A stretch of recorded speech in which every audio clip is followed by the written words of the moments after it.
biographical research in Portugal, but for biographical research worldwide.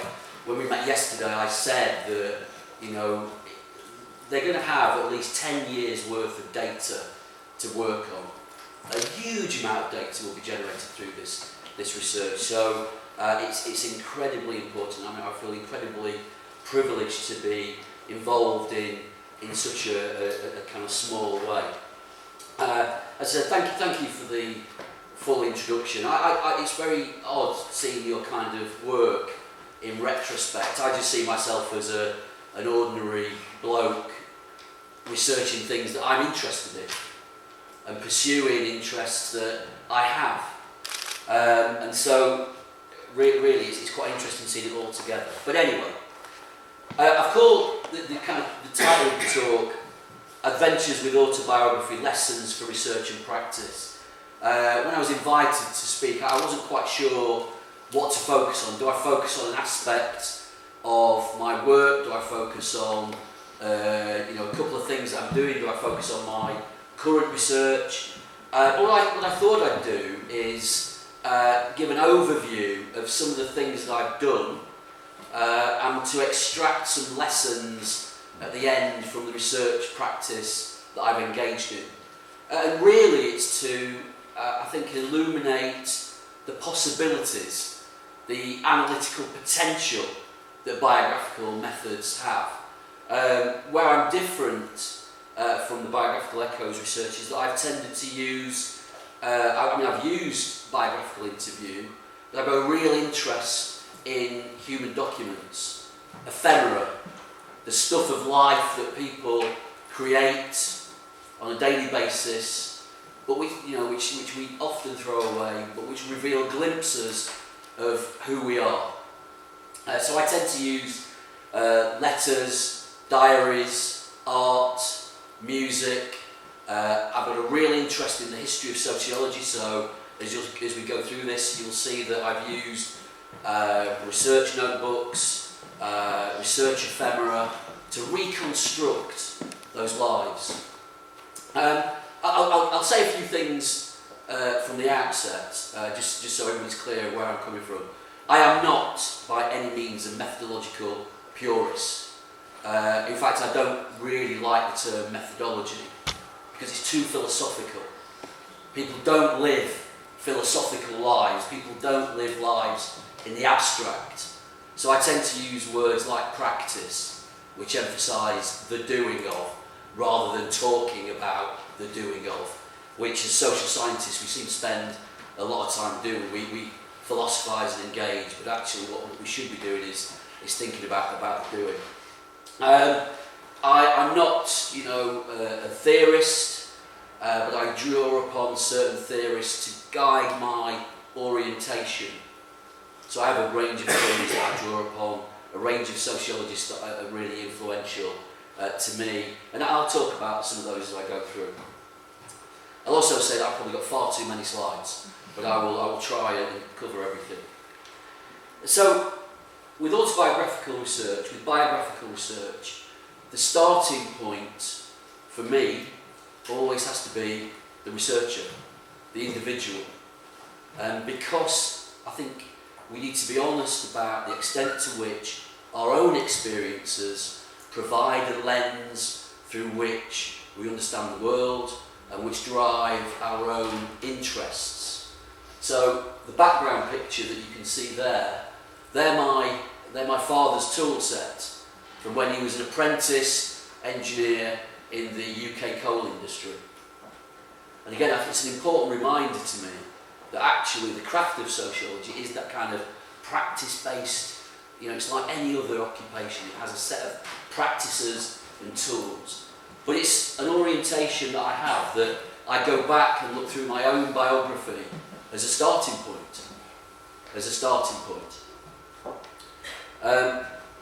So that's where I'll begin.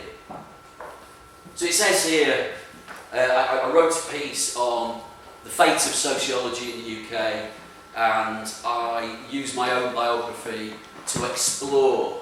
And one of the questions that I've often asked myself is, how is it that myself I left school with no qualifications, I grew up in a mining community. How is it that I ended up becoming a sociologist? How did I get to this point? How did I get here? And I used sociology, particularly the work of C. Wright Mills, to kind of deconstruct or reinterrogate my own life and to pick out those key factors which have directed the research that I've done, the interest that I've had. So it says there, the issue, the actual question itself implies that, this has been a process of becoming. And for me, I think I've always been a sociologist. I've always engaged in certain practices around, taking photographs, taking notes, recording. But really it was reading George Orwell at school. I'll come back to Orwell in a minute. Reading George Orwell at school. First person that I read that had anything to say about my life at all. We did Shakespeare and we did all these other authors that had bore no relationship to what it was like for me growing up in a mining community. But I read Orwell and it spoke to me. And I'll come back to that because the story's important. So the research that I've done really is a kind of detour via myself. I always am interested, I've got a certain set of interests that are determined by my own background. So I'm going to kind of touch on a few of them. So the British cohort study, 1970, I'll explain that in a little bit. George Orwell, I'll come back to. C. Wright Mills and the intersection of history and biography. Norbert Elias, and then I'll take you through some of the projects that I've been involved in. Again, to not to kind of suggest in any ways these are exemplars or anything like that, but just to illuminate what's possible, what you can do with the material that's available. So talking about myself and my biography, though I'm not going to give you a full biography, it'd be far too boring. I was born on the 7th of April 1970.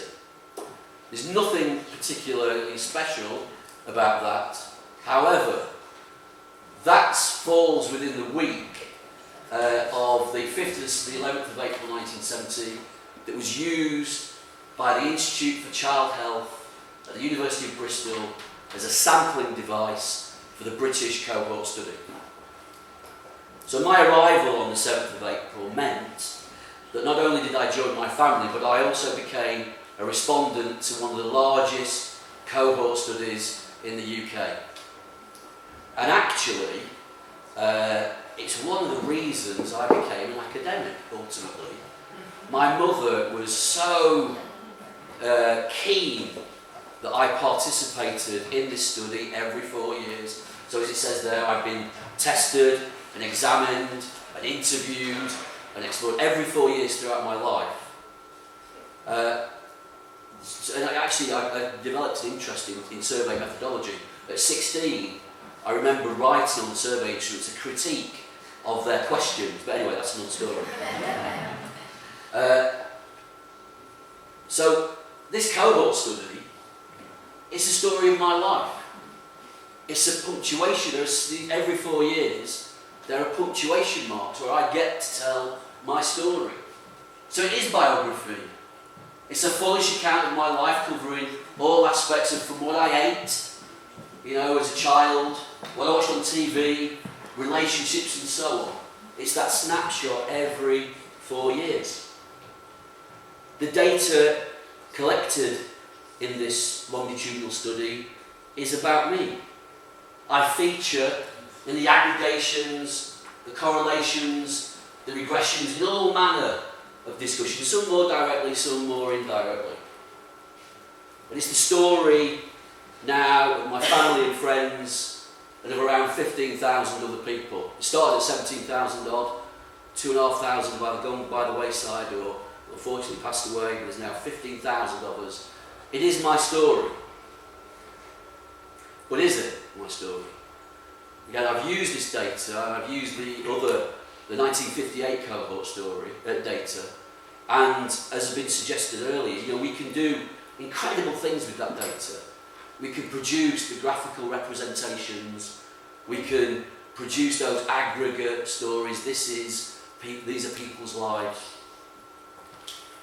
But ironically now, you know, I work for the fund. I also work for the funder that funds these studies, and I talk to people who are engaged in this research, and I ask them, have you ever met a respondent? And the answer is no. And what becomes clear is they know the overarching story, the top level macro story, but they have no knowledge of the micro, they have no knowledge of the individual, they have no knowledge of the individual units that make up this big study. Now, just as an aside, as an academic sociologist with an interest in empirical research, you know, I'm a respondent to a large-scale survey. I am driven by curiosity. So what would you do if you had the tools available to you to access such a large-scale data set? Would you look for yourself in that data? Yeah. Ignoring all the kind of ethical concerns about it, I did. And the reason why I was just interested, every year they send me a birthday card, and on that birthday card there's a 16-digit number, and I thought to myself, that number has to mean something. So I tried various combinations in the search criteria, and up I came. I managed to find myself. This is one illustration. This is where history and biography intersect. So these are my answers, age 16, to a couple of questions. E5, what do you think you'll be doing, and where do you think you'll be living in 10 years' time? I hope I will be working, but I'm not certain about the rest. This space is for you to tell us the ways in which you're satisfied about what is being done for people of your age, and the ways in which you are dissatisfied. So what I've said is, I'd like to see more help being given to teenagers by the government. I think that all nuclear bombs should be got rid of to give us a chance to live. Also, if people of our age want any chance of a decent life, they should vote Labour, the kind of socialist party in the UK, when they are old enough. England needs reform. A second thing I at least like doing, listening to Margaret Thatcher. Now the bizarre thing for me is, 33 years later, I am still saying exactly the same things. Margaret Thatcher was a blight on my community and on my life. But again, it's this. Again, I hope you get the point here. It's that I'm part of a large-scale survey. The survey contains biographical elements, and we can use that material to illuminate change and transformation. It can capture aspects of people's lives. And for me, it's a kind of, I use this data, and it's useful in the insights that it gives. It's also reassuring that, I think I've stayed fairly true to the person that I was when I was 16. So Orwell, as I've said, is important to me because of the kind of, he spoke to my life and gave me an idea that you could write in a particular way that is both, ethnographically rich, detailed, descriptive. And as I said there, it's the only thing I took from school. And when I say the only thing I took from school, I mean literally as well as metaphorically. I have a collection of George Orwell's books that I failed to return when I left school. But it's here that it's crucial. This is the back cover to Road to Wigan Pier, and also to Homage to Catalonia. And I remember as a 13 and 14-year-old being really intrigued by the description of the books. So it's described as autobiography and sociology. It's described as autobiography and history. Now, at 13, 14, I got no idea what sociology was at all. This was my first introduction to sociology and what I became to understand what sociology was. It was also the first introduction to autobiography, the use of an individual life to explore and document the world around us. So Orwell's been really key. There There are other features, there are other people that are key to my orientation. As I said, I don't tend to talk about, you know, theoretical influences or what my theoretical stance is, but I have an orientation to data and I have an orientation to work. So first is Mills. So you'll all be familiar with this quote: the intersection of history and biography and the sociological imagination, which enables us to grasp history and biography and the relations between the two. And as he says, no social study that doesn't deal adequately with both of those really is incomplete. That the problems of social science are only adequately formulated when we include the troubling issues of both biography and history. Now what I say, you know, the way this orientates my work is that, you know, I see biographies as overlapping, as interrelated. And those interrelated biographies form the arc of history. And if we can understand even one biography, then we can have some insights into that narrative arc of history. Now Mills, again, really practiced what he preached. If you read The Sociological Imagination, he tells us in the chapter on intellectual craftsmanship to create a file, have a file. Do any of you keep a diary or a log as part of your research practice? Yeah, good, you should, because it's an amazing way of stimulating your imagination. I had the good fortune to visit Mills's archive in Texas, and it's one of the most overwhelming experiences of my life, because, you know, for somebody interested in ephemera, in biographical material, Mills's archive was just simply amazing. That he really did keep files. He kept files of correspondence, of notes, of words. He was really into wordplay, so kept absolutely everything. So in this one file, you've got letters and correspondence, and you've also got a drawing for a trailer that he wanted to build himself. You've got the designs for his house. You've also got combinations of words for book chapters and so on and so forth.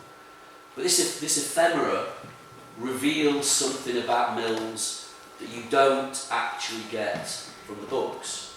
And it's only by going through this material that you get a full sense of the intellectual journey that he was on. I tell my students that, you know, Mills is important because he reminds us that we should use our own interests and experiences as a starting point for research. We should use our own biography as a starting point. And actually, the best research often comes out of our own experience. We have that detour via detachment. We try to understand, you know, our life experiences, and we use our experience as a starting point. You know, I was talking the other day, I'm interested in the school to work transitions, principally because my school to work transition was a disaster. It was an absolute disaster, and I wanted to understand why. I wanted to understand why that was the case. I'm interested in class and community because of my background. So what Mills also tells us is that it's important, it's not important that the details of one's past, although one should become aware of them, but how one interprets them, what rules they present, and the future one draws from them. So it's this idea that we can take our life and use it to create an orientation, to create an approach to research, to generate interests, to have a starting point for that intellectual journey. And I think it's true for most people. I don't think our research interests just appear out of the ether. They don't just magically appear from somewhere. They are driven by a biographical experience. So let's be honest about it. Now again, kind of talking about you know, one of the things that I struggle with is, as we've heard in the kind of previous session, is the, you know, our resistance as sociologists or social scientists to see value in the singularity of a life. That we worry about, oh well, you know, if we study one person's life, we can't generalise it to a wider population. That somehow that it's not valid, it's not reliable, and so on. And I worry about that because I think it's a thing that we can learn from arts and humanities. They have no problem.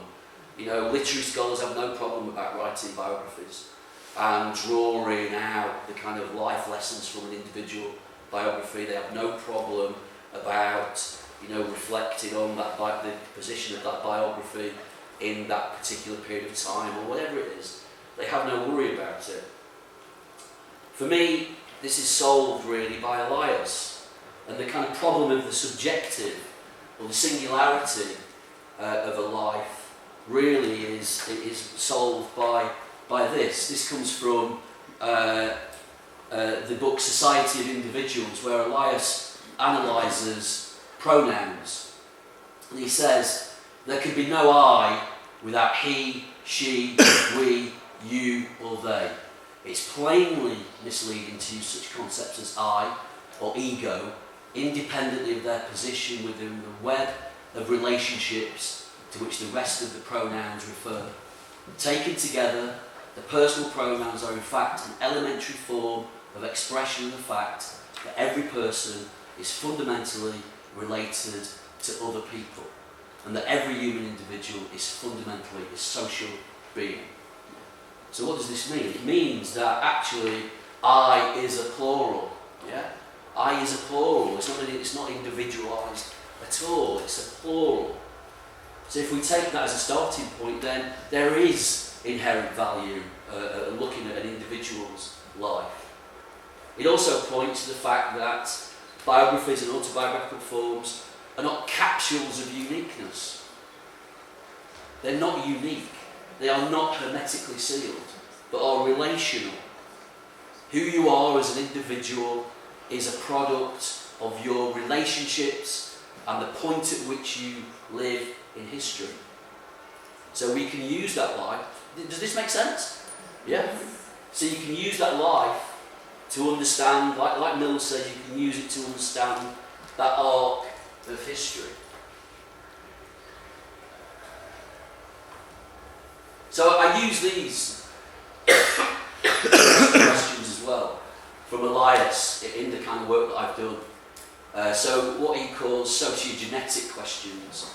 Very simply, how did this come to be? As I said earlier, how did I get here? There's a great song by Talking Heads called Once in a Lifetime, which asks exactly that question. How did I get here? How did this come to be? Then an orientation towards relational questions. In what ways are these interrelated? So we can take a biography, we can say, how did this person get from point A to point B? What are the relationships, power balances, life chances that have impacted on that individual's biography? What can it tell us about society as a whole at that point in time? And then it's the orientation towards broader chains of interdependence in this. So how that's changed over a long period of time. I think the first question is a really powerful question. It's so simple, but an incredibly useful sociological question. How did this come to be? So you've got a little bit of my background, you've got a little bit of my orientation. I don't think it's earth-shattering, I don't think it's mind-blowing, it's just the way that I've done sociology, the way that I do sociology, the way that I teach sociology. It's that orientation to particular ways of working. So I'm going to come on to the kind of practical applications now, adventures with autobiographical data. So we'll go on to that. Some of you may have noticed, I've put the slash the other way around. Sometimes people put auto/biography. I always use auto/biography, emphasis towards the auto, to emphasise that it's about my starting point. But that's just a minor side. So this is my research, along with colleagues Henrietta O'Connor, Jason Hughes, and Laurie Parsons. I'll take you through my adventures with autobiographical data. So from young workers to older workers. So I started at Leicester in 1991.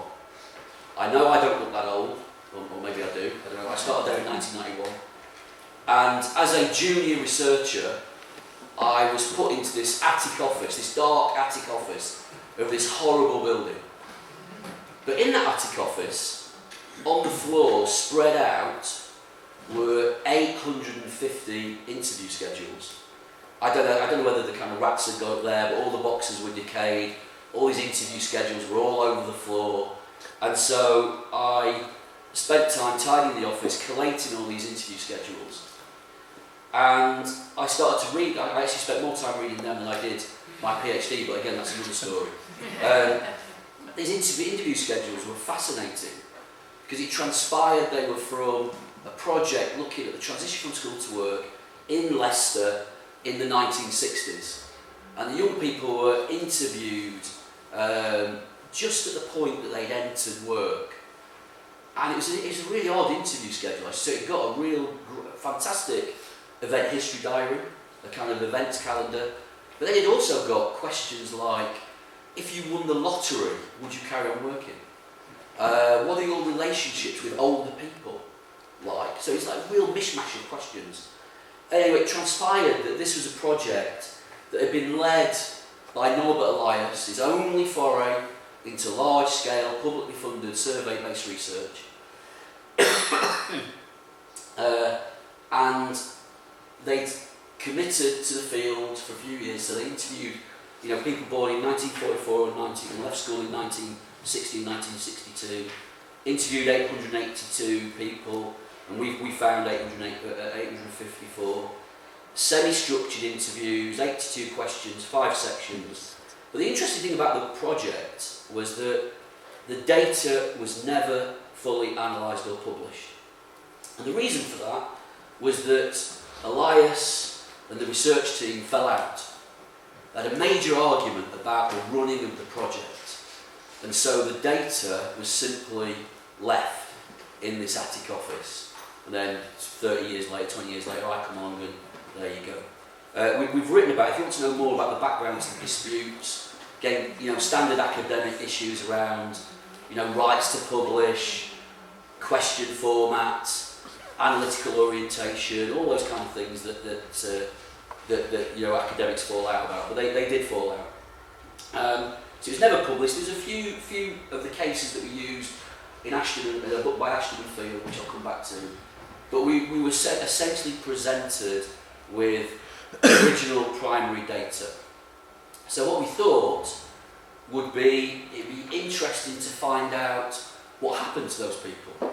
So we've got a great set of data when they're 15, 16. What about now? What's happened to them in that intervening period? So we traced, through a variety of means, again, really interesting kind of ethics story here, because the interview schedule had all the respondents' contact details in, which you would not be allowed to retain today, which I think is a really interesting question about your ability to replicate research. But anyway, for the 1960s, it was all retained. Parents' name, school they went to, date of birth, last known address, and bizarrely, we were given approval to do it, and bizarrely, when we wrote to last known addresses, families tended to still be living there, so we were able to find people. We couldn't actually believe our luck. But anyway, we found 157 of them. We re-interviewed 97. The kind of 50 or 60, they either didn't believe that they'd been interviewed in the 1960s, or that they were too busy. Some had emigrated to Spain, to Australia, and so on. So we interviewed, re-interviewed 97 of them to capture that kind of change and transformation over time.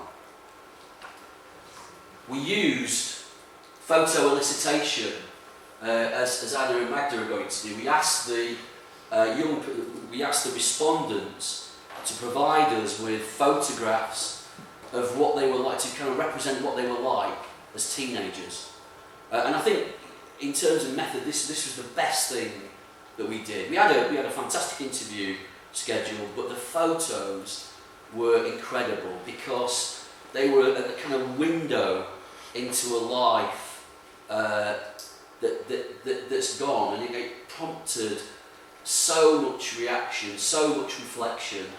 Not all about the things that we were interested in, but it served as a prompt. Magdalene, we started this research in 2000, and we're still going. We're still analysing the data. There's so much data.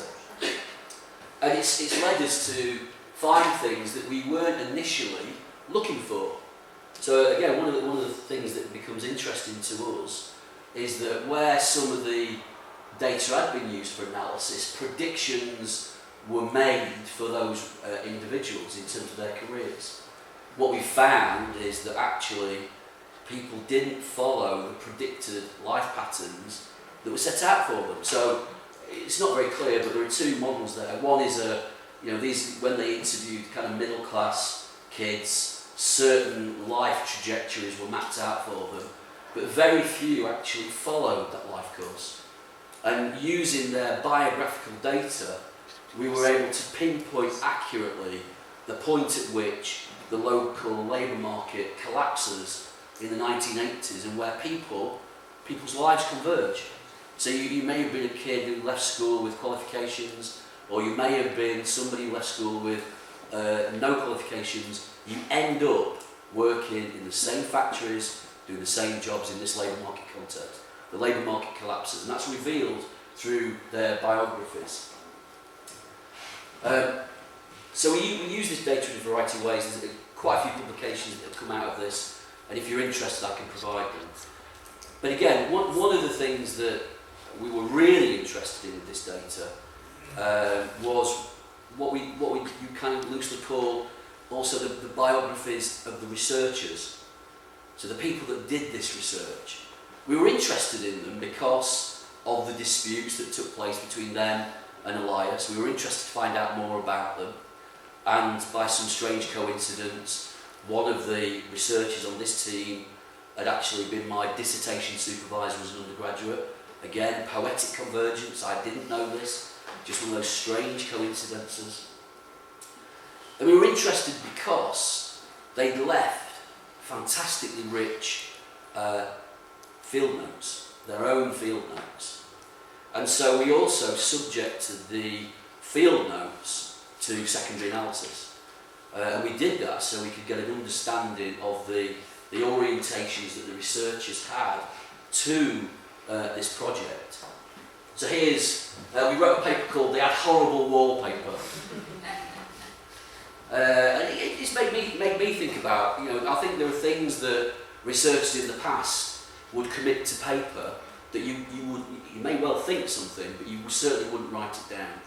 And what we found was that the researchers, actually no, I'll say this first.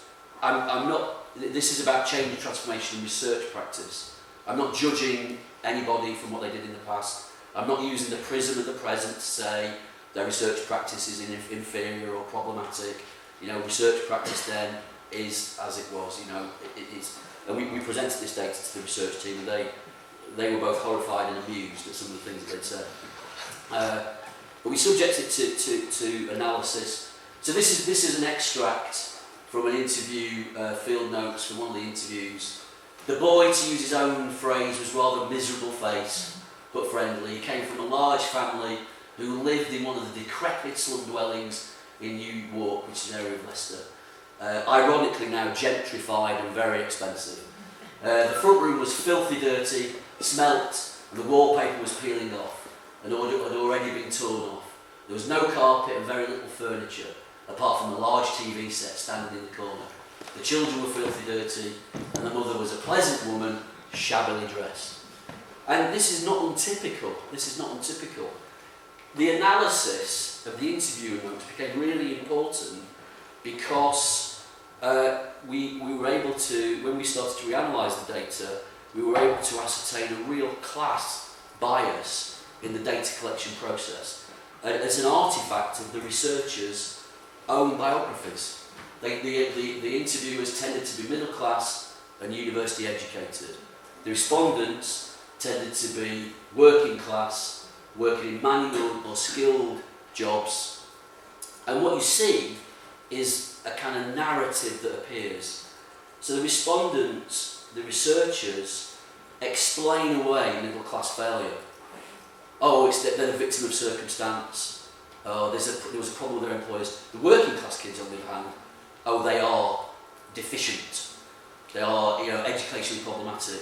So any kind of issues for the working class kids were clearly attributed to the young workers themselves. For the middle class kids, they were explained away. So we were able to reveal this. Again, quite interesting. It's thinking about, using this kind of data. Very few people use field notes and secondary data. Thinking about the biography of those who did the research and how it intersects with the research and what emerged from that. Now, to also understand the background to the project led us to look at the relationship between Norbert Elias and Elias Neustadt. So Elias Neustadt was the head of sociology at Leicester from 1948 to about 1990, so he's a long time ahead. Norbert Elias, as you know, major European social theorist, who spent a period of time from the late 50s to the mid 60s in Leicester, but also spent some time in Ghana. And so to understand the project a little bit better, we spent a lot of time in the Elias Archive at Marbach, where Elias, who firmly believed that he would be famous after his death, retained absolutely everything. So it's a complete archive. There were letters and correspondence, but also snips of paper about the colours that he was going to paint his bathroom and things like that. Postcards, Christmas cards, everything. So within there's a whole stock of letters. I'm sorry you can't read that, but we looked at the correspondence, and we wanted to understand or explore the extent to which we could use the correspondence to recreate or to give greater insight into the biographies of Elias and Neustadt and the relationships between the two. And as Jolly and Stanley say, the sociological value of a letter exists in the unfolding relationship between correspondence rather than solely its content, since truth is often less an issue than entertainment. This comes back neatly to my orientation. It's not about the subjective. Letters are not hermetically sealed devices. They are not simply about the writer and the reader. They point to relationships. They point to significant life events. They point to historical events. They point to the web of relationships in which people exist. And so you can reconstruct, to some extent, biography from things like letters and diaries.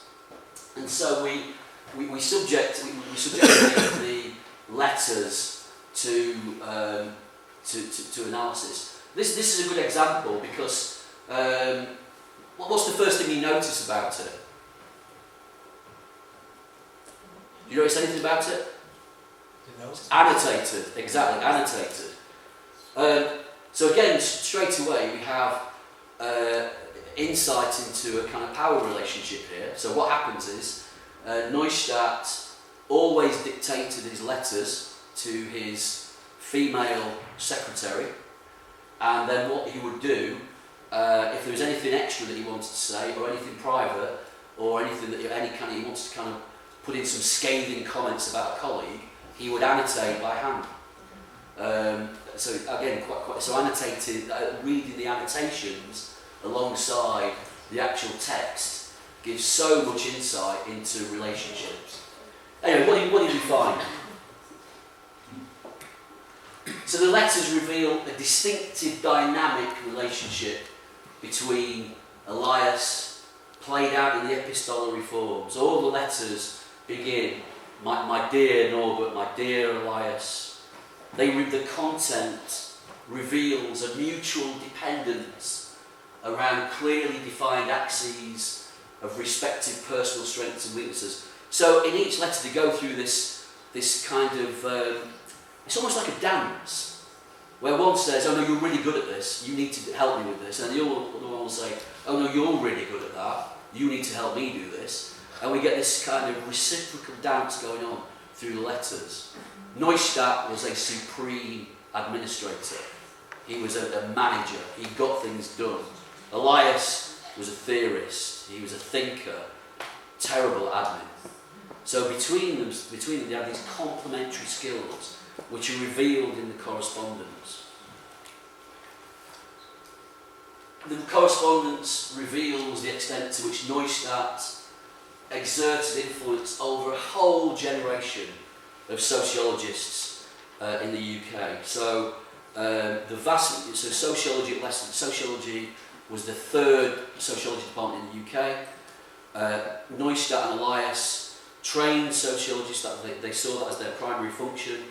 They took in historians, geographers, anthropologists, and reformed them, as they saw, kind of made them into sociologists. So you see in the letters the clear exertion over individuals, to the point at which Neustadt, as a professor at one institution, had in his gift chairs at a variety of other institutions, and he decided who went where.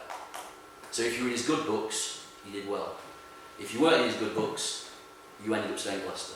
That's a different story, but these are all played out in the correspondence, very clear to see who in groups, out groups, favourites, and so on. And then also you see this prevailing cosmopolitanism of the Leicester department, this idea, Leicester was unusual in that not only did it bring in scholars from different disciplinary backgrounds, but at the time had scholars from Africa, from Asia, from Israel, and all over. Neustadt himself was Russian, Elias was German, as you perhaps know. Now, I took this further. Both Neustadt and Elias spent time in Ghana, so I wanted to find out about their time in Ghana. So I went to Ghana and I looked through their personnel records. I tracked down everybody that knew them. I managed to find photographs. I found a long-lost relative of Neustadt in New York, his nephew. And it's here where, again, things about a person's biography are revealed that were not publicly known at the time. So Neustadt's sexuality is revealed. So I don't know if you can see that particularly well. This is a photograph taken of Neustadt on a trip to Ghana, where he spent a lot of time. And this is a quotation from his nephew. I do remember on the few occasions that he spoke in superlative terms about his habitual vacations to somewhere in Africa. I also remember his remark, perhaps best forgotten, that it was hot in many ways, since by any measure he was not a handsome man. I was happy for him. So Neustadt's sex, again, you have to remember at the time, homosexuality was illegal in the UK, and so this is a tightly controlled aspect of Neustadt's biography that was unknown. And it was only through this biographical research that it becomes known. And it actually says so much about him. Again, you can't separate the kind of personal and the political. It tells us so much about his orientation to sociology and to life and so on. It's a key aspect that we need to understand. How am I doing for time? Just go on. Okay, so another aspect of the story. I talked about the Young Worker Project, and when I was doing the research for the Young Worker Project, I spent a lot of time in archives, and I came across reference to another failed project at Leicester. Leicester in the 1950s and 60s had a real habit of applying for government money and then failing to deliver on the research. But there was a project led by a project originally started in London by a researcher called Pearl Jeffcott. And it was a study of women's working practices in a biscuit factory. She wanted to understand the lived realities of women's working class lives and how they managed childcare and so on and so forth. And it was just a tantalising reference to her in this project that set me off on another course of research that's related and overlaps. So for those of you who don't know, and I'll say a little bit about knowing and unknowing in sociology, Pearl Jeffcott, she's a fantastic contributor to youth, sociology of youth community, and her work is so contemporary, so relevant. Here's an example of her books: Girls Growing Up, Rising 20, Some Young People, Married Women Working, The Troubled Area, Time on One's Own, Homes in High Flats. Her work is high quality, it's depth, it's breadth, it's imaginative, it's creative, and I said so contemporary. Unfortunately for Pearl, she never had an established university post, so moved from university to university. If she'd been a man with this profile, she would have got a chair. She would have got a chair in the 1950s. There's a whole other story about that, which I don't have time to go into, about her relationships with male colleagues and so on. But her work is so prolific and valuable. Yet she's unknown. People have forgotten about her. They've forgotten about her because, not an established scholar. Her work is seen as being, because it's chronologically old. We're great in sociology at this. If something's chronologically old, therefore its analytical value must be diminished. But that's nonsense. That's absolute nonsense. So if I take one example, A Troubled Area, Notes on Notting Hill, you'll all be familiar with the Grenfell fire that took place a few years ago, the housing block that burned down. That book, written in 1964, is a study of that very area. And the issues she raises in that book around absent landlords, multiple occupation, urban deprivation, actually foreground that disaster. She's talking about it in the 19, something that happens, in 2016, 17. She's talking about it in 1964. That the lives of individuals are put at risk by errant landlords. Anyway, so it's relevant. Time on One's Own, again, a study of young people's leisure, homes in high flats, a study of what it's like to live at height. And as I said, I was unaware of her work until I came across this reference to this particular project.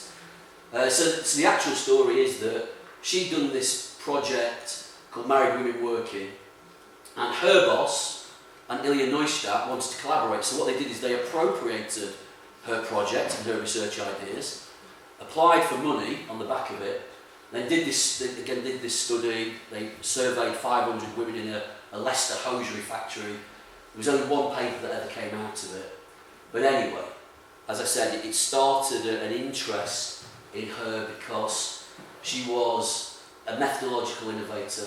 She's an early, she adopts autobiographical methods way before the biographical term. She uses images and she immerses herself in a kind of ethnographic tradition. Wherever she worked, wherever she researched, she lived there. And again, if you think back to the time span, 1900 to 1980, she was 80 years old when she died. Her last project was on high-rise estates in Birmingham, which she conducted in 1978 when she was 78. At 78, she moved into one of the toughest housing estates in the centre of Birmingham in the UK to understand what it was like to live there. But anyway, a truly remarkable character. So I became obsessed by Pearl. I became obsessed. I spoilt my kids' holidays by taking them on the sites that she'd done research. So I tricked them into going to Glasgow on holiday, just so that I could walk around the high-rise flats. They're very forgiving, my children. Maybe they'll be recounting these stories in therapy in 20 years' time. They're very forgiving. Just so I could see. We went to a football match at Wembley, and I agreed to go because I knew that I would be able to take a trip to Bermondsey, where the biscuit factory was. But I didn't tell my son this. So I said, we'll go to the football, and then anyway. So I tricked them into doing this. And I think it's really important, kind of walking in the footsteps of people who've done research, walking in the footsteps of respondents gives you a real insight into you get a tangible sense of their experiences and their lives. Just as an aside here, I've done genealogy on my own family, and for a long time I've kind of demarcated sociology and genealogy as being two different things. That somehow genealogy is this kind of part-time practice, it's a hobby that people engage in, but actually the practices of sociology and genealogy overlap. And to find out about Pearl, I needed to, because there's very little known about her, I needed to use the online search engines like Ancestry.com. I needed to find out as much as I could about her. I needed to engage in genealogical research, which I did, and spent a long summer trying to find any trace of Pearl, which ultimately I did. I found her relatives in Australia, and again, one of the best things I've ever done, because her relatives had kept all her research notebooks, and even better, they were happy to post them to me so that I could actually go through them all, which was just amazing. I'll come on to that. She's an amazing person. So they kind of trace this tracking of Pearl's life has become an obsession. I've visited every archive that she's associated with. I've visited the publishers who she published with, tracked down relatives, and so on and so forth. I was very fortunate. She attended university in 1918. Again, in the UK context, a woman attending university in 1918 was an unusual occurrence. She went to the University of Aberystwyth, and they were able to find a photograph of her, which was amazing. And for me, it was like one of those. It's like I had an electric shock. As soon as I saw her for the first time, it was wow. This is her. This is her. The one other person that knew her was the sociologist Anne Oakley. You familiar with Oakley? Housework, housewife. So I was able to send this photograph to Oakley to confirm that actually this was Pearl, and it was Pearl, and that then led to a whole set of other research. As I said, I tracked down her family in Australia, and it's not a very good picture, but Pearl's there in the left-hand side, laughing. I was able to kind of reconstruct her biography by tracing her family, and they were very kind to send me lots of things, lots of ephemera, such as photographs. Again, this is a really useful prompt from Carol Smart's book, Personal Life. Get photographs, try to imagine the lives and to read into the photograph whether they're happy or not, whether their lives were very hard or reasonably comfortable, whether they were respected members of their community or not. It's a kind of call to look at photographs, to read sociologically. And with her niece, this is what I said. Great pictures, and what comes across is her vitality and sense of joy. Obviously slightly bizarre for me, having never met her, but at the same time somehow I feel that I know Pearl. The pictures bring her so much closer. To do the research she did, in the area she did, and in the manner in which she conducted the research really suggests someone very special indeed. And the pictures reveal that. So I've been doing biographical research on Pearl, and as I've said, it turns out that Pearl was an avid user of biographical method herself, well before it became fashionable. So in her book, Some Young Girls from the 1940s, she wanted to understand what it was like for girls growing up. So what she doesn't do is start with a whole set of aggregated data, girls believe this, X percentage of girls believe that. She starts the book with one girl's story. Again, we go back to this idea that you can reveal so much about society by looking at the single, the individual, as relational. It points to so much. So she's doing this. Incidentally, she also was a major advocate of using child art in research well before that became fashionable. Full ethnographic immersion in the UK before people started really doing that. A real innovator, real innovator. her research, she uses biographical method in a different way. She's an avid collector of material and ephemera, and wherever she went, she always had notebooks. So again, very Millsian in her practice. So recorded. She you know, the only way that I can characterise her research practice is observe, record, reflect, repeat. That's what she does. She does it in her personal life, and she does it in her professional life. So this is a drawing of her. She visited Hong Kong to look at high-rise living in Hong Kong, and she went into people's flats and drew kind of rudimentary kind of spatial diagram of where things were situated in the flats. She went to the Czech Republic and Czechoslovakia, sorry, as it was then, and because she was interested in childcare, she took photographs, she drew. This one always makes me smile. This is a picture of a fountain in this nursery yard. Shallow fountain on concrete base, used for splash play, not a paddling pool. So they're not being underscored there. So it's there for decoration, but not for the children to go into. And her notes are full of this kind of minutiae, this trivial, mundane aspects of people's lives that she captures, that reveals so much, not only about her, but the individuals and the societies that she was researching. As I said, she did this in her own, again, these are not rendered very well, so I'll put digital copies online. This is from her personal journals in the 1950s.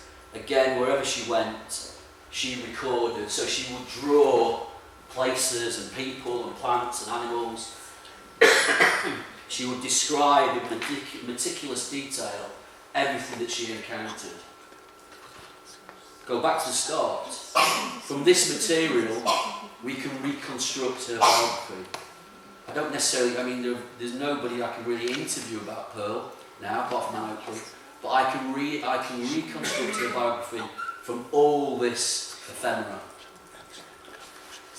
Now, I'll come to one book, Time of One's Own.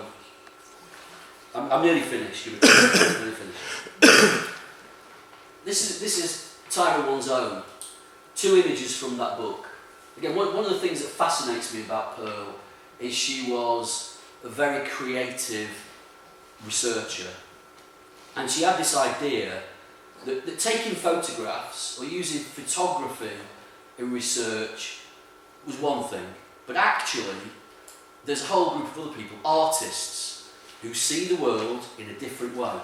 So wouldn't it be great to commission artists to document young people at leisure or at work? And that's what she did.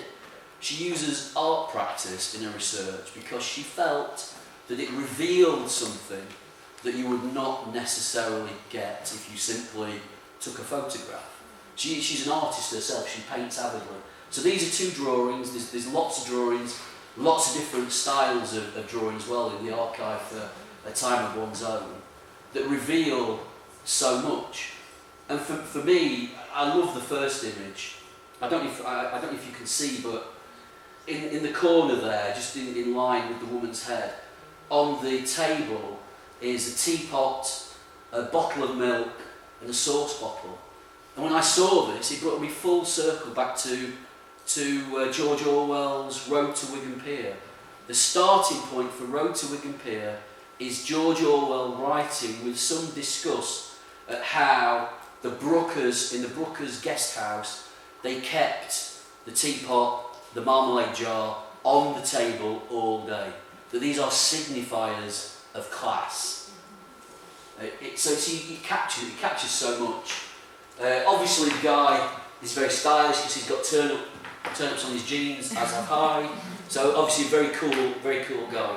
But it's the point is that it's using art in a way to add to our sociological imagination, to reveal something of the biographies of the individuals being researched that can't be revealed through interview alone. Now, my final slides, really, this is research that's ongoing, and I'll not talk too much about it. There are papers that are coming out. This is research I'm doing with Laurie on a guy called Nelson Sullivan.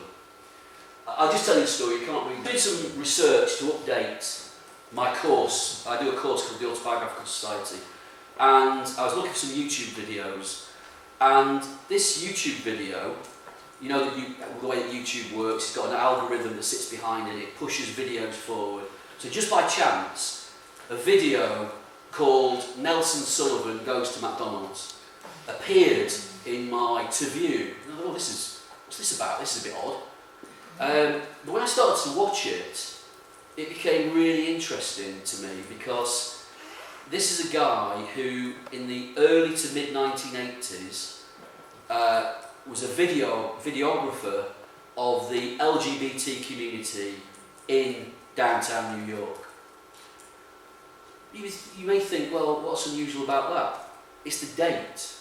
It's the date. This is early 80s. This is a guy who's producing YouTube-style vlogs well before YouTube becomes a thing. So I think this is quite interesting. And when you start to look at the films, they're a hybrid between a letter and a diary. He's communicating to an audience that he doesn't actually know who the audience is. And he's telling them about his life and the life of his friends. Are you familiar with RuPaul's Drag Race? So RuPaul features, if you're interested, go look, the videos are all on YouTube, they're fantastic. But he's documenting the lives, he's providing a biographical account of lives lived at this point in time, in 1980s New York. They're dialogical because he's having a conversation with the viewer, whoever that viewer is. They're diaries because they are documenting key events and so on. So that's work that's ongoing, really interesting. So I just read out this one quote. This is from 1989. And this is what he says is, why don't people think of that? Why am I the only person ever seen pointing the camera at themselves and walking around? I mean, nobody's ever seen that, obviously. And people just stop dead in their tracks and turn around and look when I'm doing it. This is the year that everybody is going to turn the camera around. It's turn the beat around world. Now, we don't think anything of anybody walking down the street, filming themselves, face the camera. But in the 1980s, this would have been really unusual. And as you can see, in that photo, his camera's massive. So it would have really stood out. But it's great biographical material. Okay, last couple of slides. So what? So what? What does all this mean? Why is it important? Well, you know, I've had 28 years of fun doing this kind of research. I really enjoy it. But the so what for me is about, you know, taking away certain kind of aspects of practice. I've called them lessons, but it's just the things that that I've taken from this type of research. So the theoretical starting points of this research are important, but for me, it's about an orientation. We are dealing with people, not abstract systems. You know, it's about people's lives. It's about what we can reveal from people's lives. It's not about these abstract systems. Lesson 2 is be creative. Be more like Pearl. You know, in this kind of research, use everything that's available to you to recreate these biographical and autobiographical accounts. Use ephemera, use photographs, use diaries, use art, use music. Don't kind of conform. So one of the things I say to my students, I think I'm safe in saying this here. You know, I've for a long time supervised undergraduate dissertations, and the vast majority, with the best in the world, are quite boring. Yeah. Why are they boring? They're boring because they're all about the same topic, usually, and they all use the same methods. Oh, it's a survey of 15 students who are experiencing this. You know, and I'm not, you know, decrying that. That's great. It's a great training ground. But my question to them is why? Why do this? Why not? Okay, you're interested in issue X. Why not get your respondents to draw, representations of that? Why not give your respondents cameras and let them go out and photograph the realities of whatever it is you're interested in? We don't always have to do the same things. 3, break methodological rules. As I said, I'm not a methodological purist. For me, it's about analytical utility, not philosophical straitjackets. So an example I used yesterday was, one of the things I did in the past was I transformed quantitative survey data into qualitative vignettes, into qualitative life stories. And I was told that I couldn't do that. Well, who says I can't do that? Yeah, who says? Alan Bryman, a great friend of mine before he died, wrote a fantastic methods book, research methods of sociology. And I would always argue him, use these things about, in terms like descend the ladder of abstraction. Well, he said, people don't live like that. I'm interested in these lives. I will present the data in a way that best fits and that I can tell these stories. Lesson 4, again, biographies are not these hermetically sealed things, they are relational, and there's no individual, there's no, I is a plural. 5, look to the past. This approach didn't start with the biographical turn. It didn't start with the feminist critique. It starts way before. It's just that in sociology we tend to be forced to restrict our field of vision to the here and now and to concentrate on contemporary and current problems. But actually, when you look back, you find people like Pearl who are doing fantastic research, innovated in method, and we can learn so much. They've got so much. So look to the past. 6, obviously, use your own biography as a starting point and use practice to stimulate imagination. Log reflective practice. Other people's stories become your stories. As I said, these biographies are relational. Share insights. Translation into teaching practice. As I said, I think we teach students to do sociology in a particular way. And I think sociology is the most creative social science discipline, if we let it be creative. We can stick to an orthodoxy of quants versus quals, all that kind of stuff, but where does it get the student? What does it give the student? Does it give the student the skills that they really need to do this kind of work?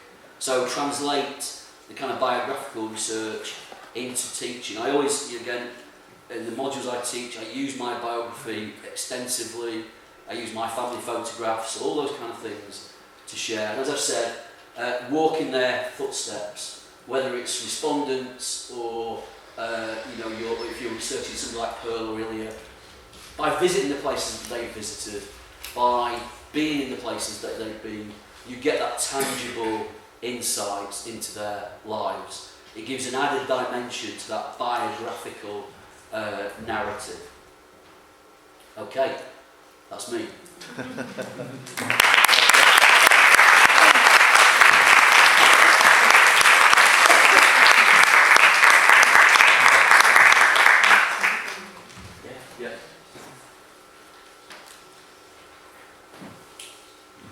So I hope that was interesting.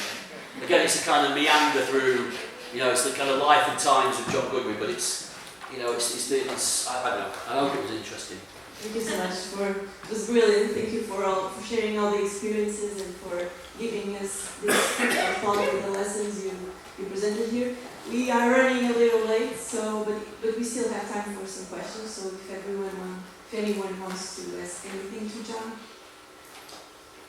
I won't be offended if you don't, because I understand that it's coffee time and.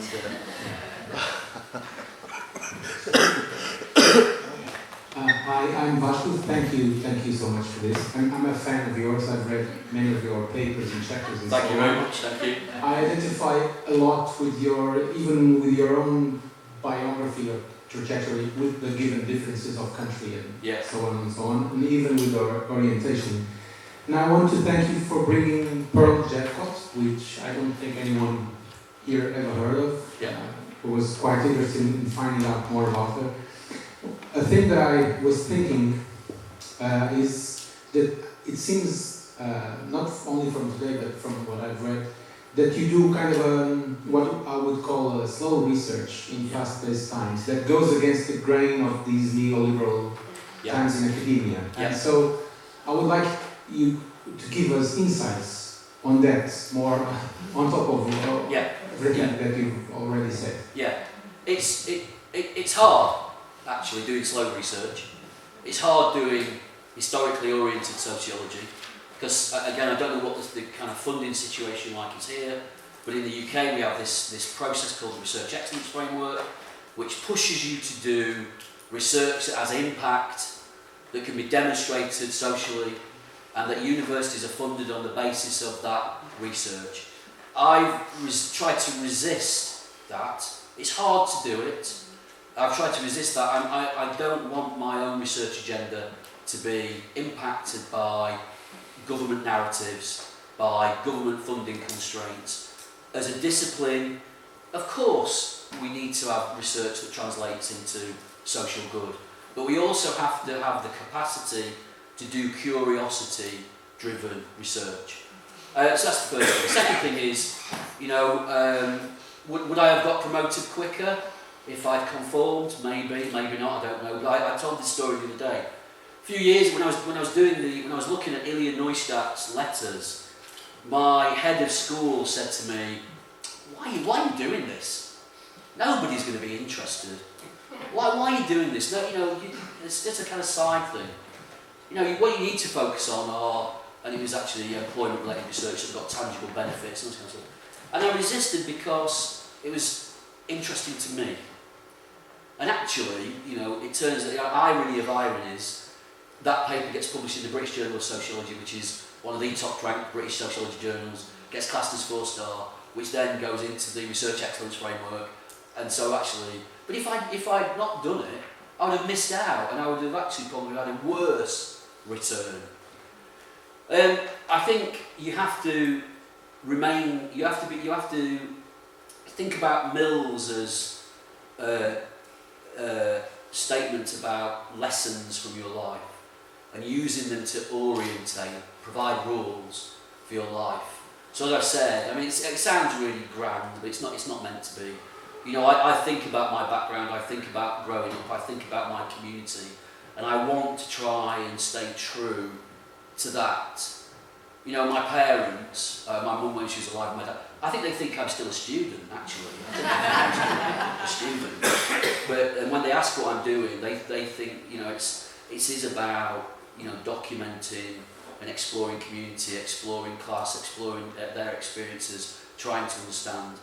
There are bigger problems in the world, I know that, but it's what's interesting to me that drives it. There are pressures, it's not easy. It's not easy, there are journals that will carry this type of research, there are journals that won't. But I think it's about staying true to your background and to what you believe in and to what interests you. There is no point doing research that's of no interest to you. And chances are, if it's of interest to you, it will be of interest to other people. Again, I could quite easily have ignored Pearl because nobody knows about her. Nobody knows about her. But actually, there's so much we can learn. So it's not straightforward. I think you've got to stick to what you believe in. I'm quite, I was saying this the other day, I may be kind of tempting fate now. I've got to a position in my career where I can teach in a way that I want, I can teach how I want, I can teach what I want. And so, I'm not a great fan of your standard lecture, seminar series for teaching, so I don't do that anymore. I take students out into the community, I get them taking photographs, I get them doing art, I get them, the next big thing for me is creative writing, sociology through creative writing, using fiction as a vehicle to tell sociological stories. It's about having that conviction that comes from somewhere in your own biography. Stay true to yourself, if you can. It's hard to. Thank you very much. It was fascinating, this presentation. However, I have two questions. First of all, you talk about practice. Yeah. And I understand what you say about it, and it remembers me Pierre Bourdieu's definition of practice. Yeah. You don't have to think on what you do, you just do it. Yeah. So it's a pragmatic orientation. Yes. But at the same time, what you do all the time is thinking about your steps. So you are a great reflexive thinker. Absolutely, yeah. So I would like very much that you can speak about that contradiction or that tension. At the same time, you also say that you have an orientation, not a theoretical framework. Yeah. But you do have theoretical frameworks. Yeah. We're not dogmatic. No. Okay, so I would like to understand it better. But Okay. it was Okay. very good. Right. Thank you So, very much. okay. So two great questions. So if I deal with the first, the kind of second one first, and I could do probably an entire presentation on this. I've kind of come from the Eliasian tradition of not distinguishing between theory and method. Mm-hmm. Yeah. So that's a practice. There are two symbiotic relationships. We don't separate, method and practice, or method and theory. They are part and parcel of the same thing. Yes, I am a reflexive. I'm a reflexive practitioner. Yes. I'm a reflexive practitioner, and that's again one of the other set of authors I'm really interested in are Latham Wenger. So I don't know if you know about Latham Wenger, situated learning, and what they talk about is how we become. They write about midwives and butchers, but I've used their work to think about academics, how we become academics, and we go through a set of training, we go through a set of orthodoxies, which you can't entirely escape. Yeah, and so. Yeah, it's not a great answer to your question. I am a practitioner, and the reason I emphasise practice is I want people to do sociology. I want students to do it, not think about doing it, not just listen to me talk about other people doing research. Okay. And it has to, of course, it has to be reflective. It has to be reflective. I don't think you can be a sociologist without being reflective. But that's, maybe I am a contradiction. Things I say and things I do, but there you go. But contradictions are very rich. Yes, yeah. Yes, I'm Anna, and it was such a privilege to hear you this morning. Thank you so much. Very inspiring. And my question is in the sense of João's one, just before, because, well, I understand that you're fascinated by the individual life and the relational individual. Yeah.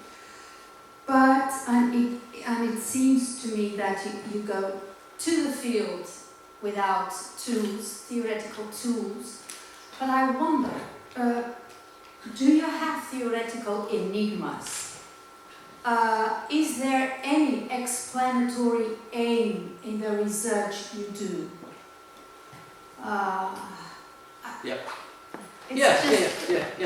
So can elaborate a little bit about this? Okay, so perhaps I'm too orthodox. No. Let's put it another way. So I view biography as relational.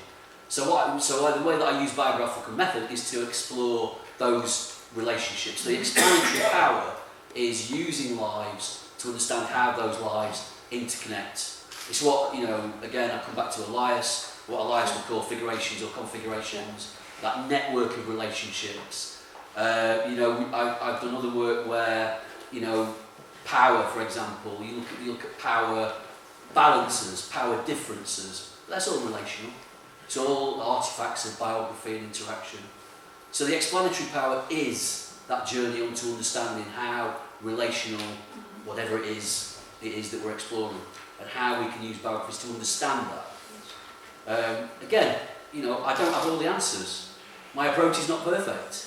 Research is fundamentally flawed. But for me, it's about using the tools available to me to understand lives as they're lived. One of the reasons, I'll come back to Pearl Jeffcott, one of the reasons why Pearl Jeffcott's work is so rich and so valuable is she had no side. She didn't go into the field with any orientation whatsoever, other than wanting to document. So this is why the feminists don't like her. The feminists don't like her work because there is not an a priori conclusion. She doesn't start with the end point. She does not start by saying all these women are exploited. That's not what she does. She goes into the field to say, this is how these women manage their lives in this structure, makes no judgments, no political judgments. So again, coming back to the question earlier, you know, we are in academia. There are lots of a priori assumptions made in research, and I'm uneasy about that. You know, where people use so-called theoretical starting points as an a priori. There's no point doing the research. You know what the conclusion is going to be. You know what the conclusion is going to be. So why do it? If that's the orientation, if theory dominates so much that you know the outcome, why bother? Why bother? Sorry, that's probably quite an extreme thing, but I've got no. I should say I've got no issue with. I've got an issue with postmodernism. I've got no issue with feminist critique or anything, but it's that kind of political starting point that I have an anxiety about. Of course, all work is political, but that should be that's the end point, not the start. It's not the start. So we're running a little late, so one question more, and then we can continue the discussion at the coffee break, which is waiting for us outside. So I didn't put my email address up. I'm happy if you don't get a chance today. Oh, it's there, yeah. So feel free to email me. If you want any of the papers, feel free to ask. Yeah, John, fascinating paper. 2 points. When I went to college in New York in 1968, I went to a student bartending course. And the student agency charged less than professional bartenders in New York, in Manhattan. And I went for 4 years, I was a bartender. And I went with a white jacket and a bow tie, sometimes alone, sometimes with one or two other bartenders. And looking back at it now, I never took one single photograph of myself. Nor did I ask anyone to take one of me. And I've been flagellating myself now for about 5 years. It's exactly what relates to the person who used the kind of selfie video in the 1980s. Yeah. The second point is this. On letters, I was thinking about what the destination of a letter is, an envelope. Yeah.